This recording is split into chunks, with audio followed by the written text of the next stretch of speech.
Good morning student. आज का जो हम नया टॉपिक देखते हैं, नया टॉपिक जो बोर्ड पे लिखा है अवगाव का नियम, पाउली का सिद्धांत और हुंड का नियम।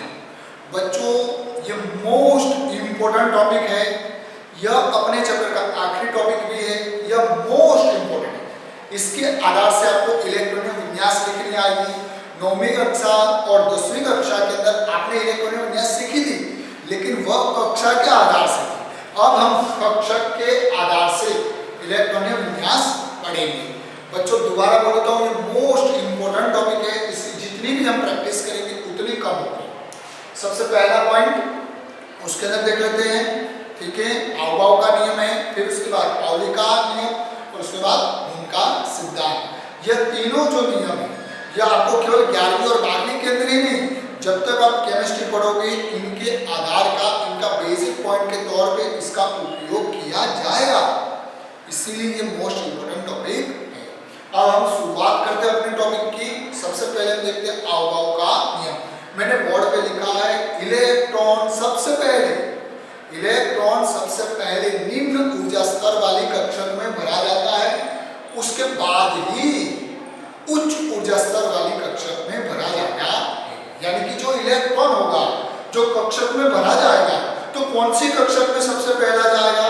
जो निम्न स्तर वाली होगी उसके अंदर। और जब निम्न स्तर वाली जो कक्षक होगी वो संपूर्ण भरी जाएगी, उसके बाद ही वह उच्च ऊर्जा स्तर में जाएगा।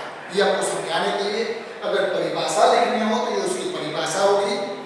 इलेक्ट्रॉन सर्वप्रथम निम्न ऊर्जा स्तर में जाता है, फिर उसके बाद वह उच्च ऊर्जा स्तर में जाता है। अब कैसे, कौन कौन सी निम्न है, कौन कौन सी उच्च ऊर्जा स्तर वाली कक्षक है, हमें कहाँ मालूम है?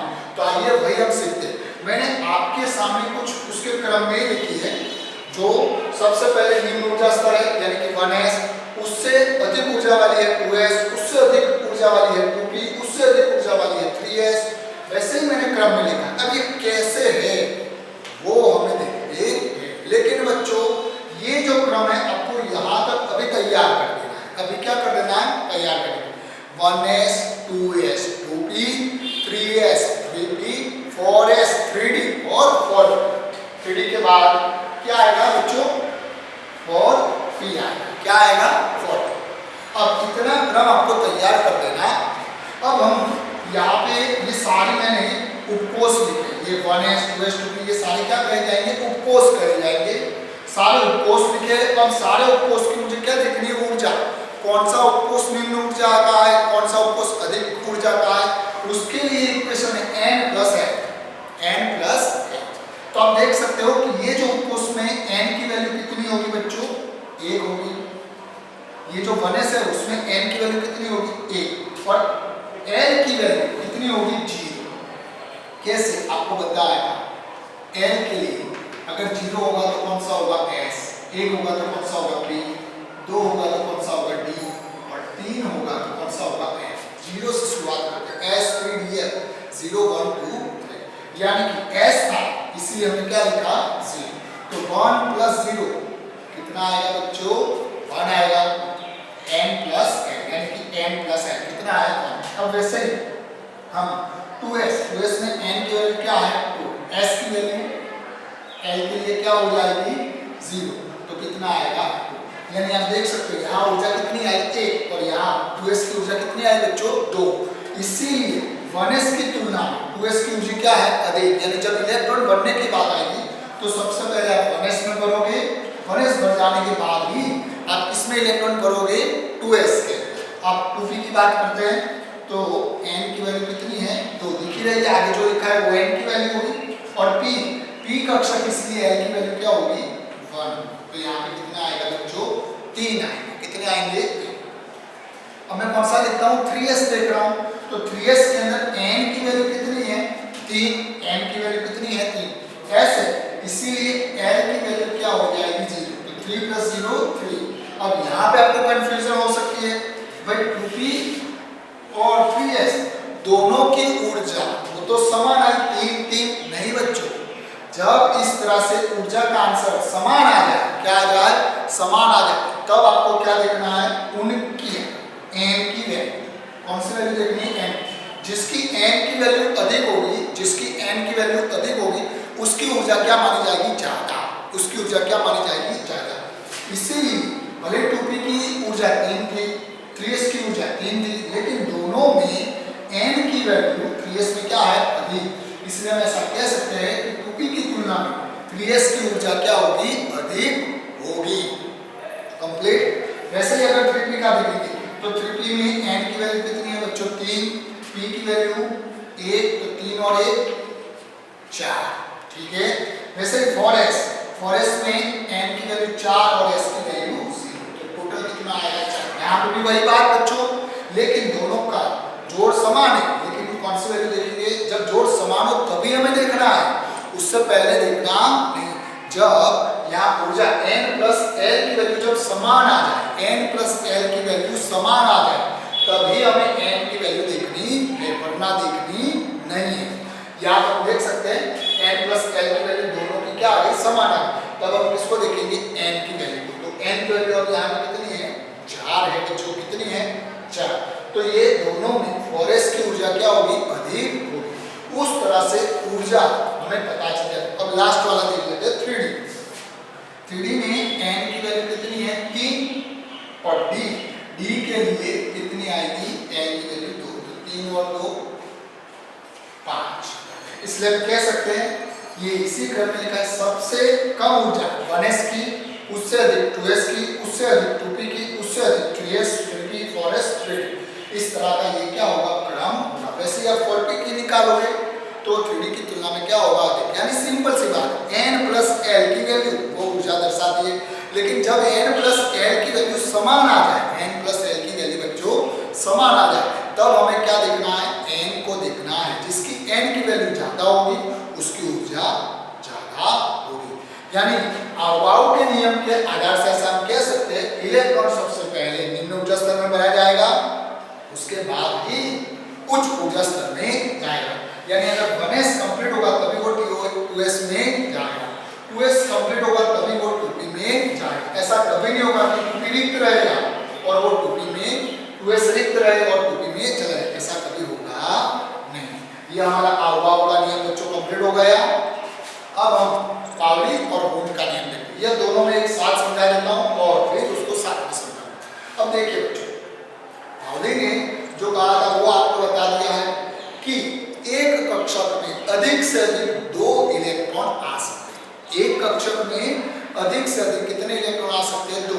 और उनके जो प्रचकण है, प्रचकण यानी कि उनकी ये जो साइन, उनकी ये साइन वो क्या होगी? विपरीत होगी। क्या होगी? विपरीत। ये उनकी साइन जो बता दी हमने प्रचकण की, वह क्या होगी? विपरीत। यानी पाउली ने उतना ही कहा कि एक कक्षक के अंदर अधिक से अधिक कितने इलेक्ट्रॉन आएंगे? 2, और उनकी जो साइन है, प्रचकण है, वो एक दूसरे से क्या आएगी? विपरीत आएगी। अब हुंड की बात करें तो एक साथ समझा दूंगा बच्चों।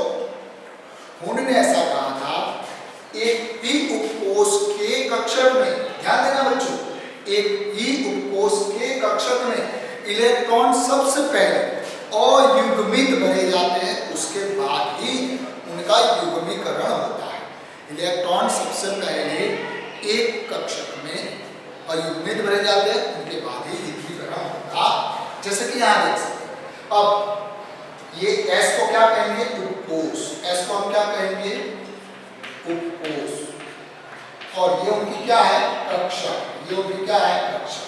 जैसे कि S उपकरण की कक्षक कितनी होती है? एक ही होती है, वो हमने आगे तय कर दिया था 12+1 के आधार से। फिर P उपकोष, कौन सा उपकोष? P उपकोष की कक्षक कितनी होती है? 3 होती है, Px, Py, Pz। वैसे D उपकोष, कौन सा उपकोष? D उपकोष। D उपकोष के अंदर कक्षक कितनी होती है बच्चों? 5 होती है, dxy, dyz, dzx, dx² - y² और dz²। कई बार जो मैं लिखता हूँ वो शायद आपको स्पष्ट ना दिखे, छोटे अक्षर से लिखा है इसलिए। तो बच्चों जो मैं बोल रहा हूँ उसके आधार से भी आपको पता चल जाएगा। ठीक है, दोबारा बोल देता हूँ। जो उपकोष थे, S उपकोष की पेटा कक्षक एक ही है, P उपकोष की कक्षक 3 होती है, D उपकोष की कक्षक 5 होती है। वैसे F लिखा नहीं, लेकिन F उपकोष की कक्षक कितनी होती है बच्चों? 7 होती है। अब आगे की बात कर देते हैं बच्चों। अब मान लो मेरे पास केवल एक ही इलेक्ट्रॉन है, कितना है? 1। तो मैं S में अगर भरना हो तो ये 1 भर दिया मैंने, तो अब मैं दूसरा इलेक्ट्रॉन भरूंगा नहीं। फिर अगर मैं दूसरा भर दूं तो वो क्या होगा? गलत होगा। अब मान लो मेरे पास कितने इलेक्ट्रॉन है? 2। तो ये मैंने दोनों इलेक्ट्रॉन भर दिए। क्यों? एक उपकोष में कितने होंगे? 2। लेकिन अगर 3 होंगे तो यहाँ पे मैं 3 रखूं? नहीं बच्चों, अधिक से अधिक कितने भरे जाते हैं? 2 भरे जाते हैं। अगर तीसरा इलेक्ट्रॉन है आपके पास तो उसके आगे की कक्षक के अंदर जाएगा। एक कक्षक के अंदर तो अधिक से अधिक कितने इलेक्ट्रॉन आएंगे? 2। ध्यान में रखना, प्रचलन की साइन दोनों की क्या होगी? विपरीत। अब वैसे मैं P की बात कर देता हूँ। P के अंदर मान लो मेरे पास कितने इलेक्ट्रॉन है बच्चों? 4 इलेक्ट्रॉन। कितने इलेक्ट्रॉन है? 4 इसके अंदर बनने हैं। तो मैं क्या करूँ? 1 2 3 4 ऐसा करूँ? नहीं बच्चों, ये गलत होगा। ये क्या होगा? गलत होगा। क्यों? 4 जैसे 4 तो भरे, एक कक्षक में 2 ही तो भरे। जैसे इसने कहा था एक कक्षक में कितने आने चाहिए? अधिक से अधिक 2। तो ये अधिक से अधिक 2 भी है। साइन दोनों में क्या है? विपरीत भी तो है सर। लेकिन आप भूल गए हुंड को। हुंड ने क्या कहा? इलेक्ट्रॉन एक उपकोष की कक्षक में सर्वप्रथम अयुग्मित भरा जाएगा, उसके बाद उसका क्या होगा? युग्मीकरण होगा। तो यह चीज क्या होगी? गलत होगी। यह चीज क्या होगी? गलत। तो कैसे सही करें? तो 4 इलेक्ट्रॉन थे, तो ये 1 ये 2 ये 3। सबसे पहले कक्षक सभी में हमने क्या भर दिया? अयुग्मित भर दिया। अब संपूर्ण भर गए। अब उसके बाद ही क्या होगा? युग्मीकरण होगा। अब ये अपनी जो मेथड है वह क्या है? सही मेथड है। जब मेरे पास 4 इलेक्ट्रॉन तो मैंने सब, अगर मान लो मेरे पास 5 होते तो मैं क्या करता? तो 1 2 3 4 और 5 कंप्लीट बच्चों। यानी कि एक कक्षक में अधिक से अधिक कितने आएंगे? 2 आएंगे। ऐसा नहीं कर सकता हूँ कि इसके अंदर मैं 3 लिख दूँ। आया समझ में? एक कक्षक है, यानी ये आपकी Px क्या हुई? एक कक्षक हुई। Px आपकी क्या हुई? एक कक्षक। उसमें अधिक से अधिक कितने आएंगे बच्चों? 2। साइन की क्या होगी? विपरीत होगी। प्रचलन का क्या होगा? विपरीत होगा। और गुण के आधार से अगर आपके पास ज्यादा इलेक्ट्रॉन है तो कक्षक उपकोष की कक्षक में आप पहले क्या भरेंगे? अयुग्मित भरेंगे। कैसे भरेंगे? अयुग्मित। उसके बाद उसका क्या होगा? युग्मीकरण होगा। वैसे बच्चों अपने डी के अंदर देखेंगे। वैसे हम अगर मान लो मेरे पास कितने इलेक्ट्रॉन है? 7। कितने हैं? 7। और मुझे कहाँ भरने? डी के अंदर भरने। डी उपकोष में भरने। कौन से उपकोष में भरने हैं बच्चों? डी उपकोष में। मुझे कितने इलेक्ट्रॉन भरने हैं? 7 भरने हैं। तो सबसे पहले पूर्ण का नियम अयुग्मित भरे जाएंगे। 7 है इसलिए क्या होगा? अयुग्मित भरे जाएंगे। तो ये 1 2 3 4 5 अयुग्मित भर दिए। अब क्या होगा? युग्मीकरण होगा। तो युग्मीकरण में ये 5 के बाद 6 और ये 7। उससे अधिक मैं भरूंगा नहीं। आप देख सकते हो पाउली का सिद्धांत भी लागू हो गया। एक कक्षक में अधिक से अधिक 2, यानी अधिक से अधिक का मतलब कम एक आ सकता है, ऐसा कुछ नहीं। और साइन क्या होनी चाहिए? जब दूसरा रखोगे तब विपरीत होगी। इस तरह से इलेक्ट्रॉन भरे जाते हैं। यह अफबाउ का नियम, पाउली का नियम और हुन का नियम। इसके आधार से कोएमार कई बार पूछ लेता है, जो मैंने लिखा है मुख्य क्वांटम n वाले कोष के इलेक्ट्रॉन की संख्या कितनी है? तो यहाँ पे n की वैल्यू लिखी है मैंने 1 2 और 3। ठीक है, तो उसके लिए इक्वेशन है 2 × n²। बच्चों ध्यान देना, 2 × n²। 2n² लिखा होगा आपने, कैसा लगे? नहीं, 2 × n²।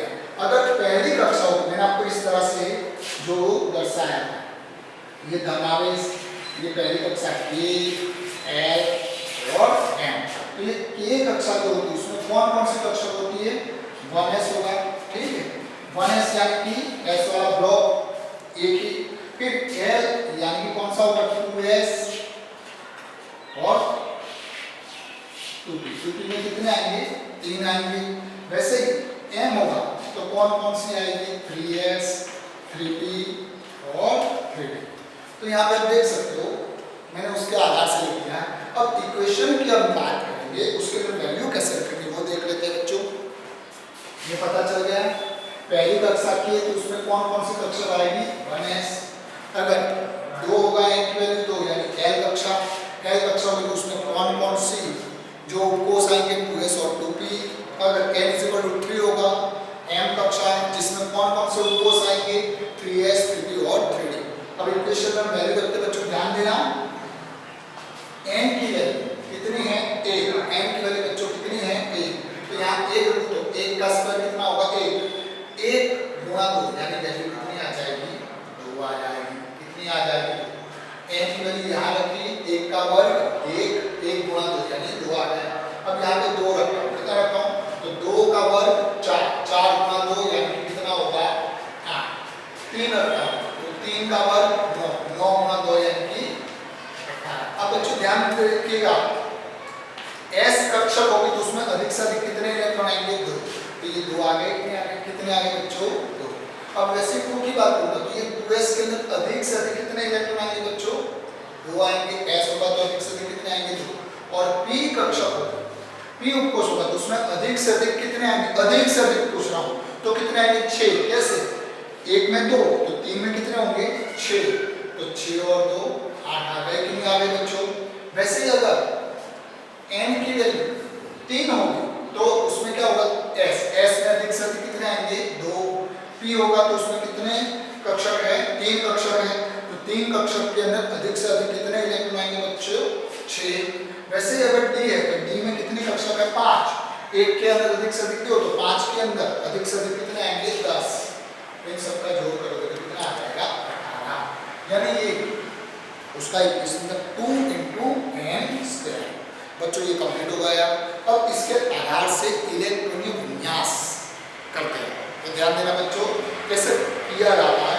मैं उसके 3-4 एग्जाम्पल लूंगा, आपको उसके आधार से जो होमवर्क करना है 1 से लेकर 30 तक, 1 से लेकर 30 तक जितने भी तत्व आते हैं उन सभी के इलेक्ट्रॉनिक विन्यास आपको होमवर्क करना है और वो मुझे बताना भी है। अब देख रहे थे बच्चों, जैसे कि मान लो मुझे नाइट्रोजन की इलेक्ट्रॉनिक विन्यास पूछी, इसकी पूछी हो नाइट्रोजन की, तो नाइट्रोजन की इलेक्ट्रॉनिक विन्यास में सबसे पहले मैं लिखूंगा Z नाइट्रोजन का परमाणु क्रमांक कितना है 7, परमाणु क्रमांक कितना है 7। फिर अपने इस क्रम पे आ जाएंगे तो सबसे पहले बच्चों क्या आएगा 1s 2s और 2p, क्या आएगा 1s 2s और 2p। तो 1s के लिए एक ब्लॉक, 2s के लिए भी एक ब्लॉक और 2p के अंदर कक्षक कितनी होती है 3। चलो कंप्लीट। अब मेरे पास कितने इलेक्ट्रॉन थे 7, तो हम बारी बारी भरेंगे। 7 है तो ये पहला और ये दूसरा, भाई ये निम्न ऊर्जा स्तर कंप्लीट करी गई कंप्लीट। तो उसके बाद उच्च ऊर्जा स्तर में जाएंगे तो 2 ये 3 और 4 निम्न ऊर्जा स्तर भरी गई, इससे उच्च थी अब उससे भी उच्च में जाएंगे। क्यों जाएंगे भाई मेरे पास कितने थे परमाणु क्रमांक 7, तो इलेक्ट्रॉन में कितने 7। अब 7 इलेक्ट्रॉन है तो मैंने तो कितने भरे अभी तक 4, अब बचे कितने बच्चों मेरे पास 3। तो हमें उनमें क्या कहा पहले युग्मित भरा जाएगा बाद में ही युग्मीकरण होगा। तो 4 मेरे पास बचे कितने बच्चों 3, 7 थे ना तो ये 2 और 2 4 भर दिए, तो अब कितने बनने हैं 3 बनने हैं, तो ये 1 ये 2 और ये 3। अब 7 इलेक्ट्रॉन के 7 भर दिए तो ये अपनी इलेक्ट्रॉनिक विन्यास क्या होगा बच्चों कंप्लीट हो गए। तो इसको ऐसे दर्शाया जाता है, यहाँ पे 2 थे तो 1s2 2s2 और 2p3 इस तरह से दर्शाया जाता है 1s2 2s2 2p3 कंप्लीट। अब वैसा ही मैं आपको एक और देख लेते हैं अपने, मान लो नियॉन Z कितना है 10, Z कितना है बच्चों 10। उसकी अगर इलेक्ट्रॉनिक विन्यास बच्चों करेंगे तब वही क्रम अपने लिखेंगे। सबसे पहले 1s 2s 2p, ठीक है 1s 2s 2p इसी क्रम में आगे जाना है बच्चों। तो 1s s होगा, s उपकोष की कितनी कक्षक होती है 1, s उपकोष की कितनी कक्षक होती है 1, p उपकोष की कितनी होती है 3 होती है। यहाँ पे नीचे आप लिख सकते हो 2px 2py और 2pz ऐसा लिख सकते हो। अब यहाँ पे अपने पास n z